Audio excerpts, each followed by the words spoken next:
میرا کویسچن ابھی حضرت مریم، سوری میں نے شاید مس کر دیا وہ پارٹ، کہ حضرت عیسیٰ کی بغیر باپ کی ولادت جو ہے وہ نصارہ کے لیے سب سے بڑا شرک کا سبب بنی ہے. تو اس یعنی اس ولادت میں اللہ تعالیٰ کی کیا حکمت کشیدہ ہے؟ جزاک اللہ خیر. سیدنا مسیح کے بارے میں سب معاملات ہی ایسے کیے گئے، اس لیے کہ مسیح کا تعلق نصارہ سے تو بہت بعد میں ہوا، وہ یہود میں مبعوث ہوئے تھے، اور یہود یا بنی اسرائیل اللہ کی منتخب قوم ہے.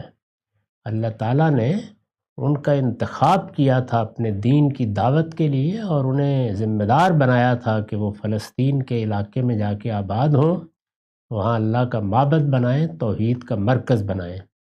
سیدنا مسیح ان کے آخری پیغمبر ہیں، اور ان کے ہاں آخری پیغمبر کی حیثیت سے ان کو بھیجا گیا تھا. اس کے ساتھ یہ فیصلہ کر دیا گیا تھا کہ یہ ان کے لیے آخری موقع ہے، یا وہ اس پیغمبر پر ایمان لائیں گے اور اس کی دعوت کو قبول کریں گے، اور یا پھر اللہ تعالیٰ کے عذاب کا ہدف بن جائیں گے. یہ ایک بڑا نازک موقع تھا، اور اللہ اپنی منتخب قوم کا فیصلہ کر رہا تھا. اس کے لیے حضرت مسیح کے ساتھ سب معاملات بہت غیر معمولی ہوئے. ان کی پیدائش بن باپ کے ہوئی، ان کو معجزات بڑے غیر معمولی دیے گئے.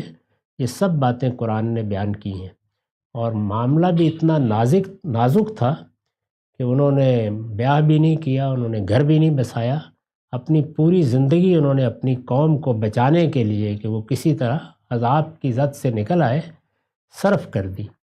وہ خود بیان کرتے ہیں کہ میری قوم کی تو جڑوں پر کلہاڑا رکھا ہوا ہے، تو میں اس میں اپنا گھر کیا بساؤں، اور میں اس میں اب اپنے لیے کوئی سر و سامان کیا فراہم کروں. یہ خاص صورتحال ہے جس میں اللہ نے ان کے ساتھ بڑا خصوصی معاملہ کیا. اب وہ خصوصی معاملہ جہاں بھی ہوتا ہے وہ کچھ نہ کچھ لوگوں کے لیے غلط فہمیوں کا باعث بن جاتا ہے. یہی علم کا امتحان ہے. اس امتحان میں اپنے آپ کو کامیاب کرنے کی کوشش کرنی چاہیے.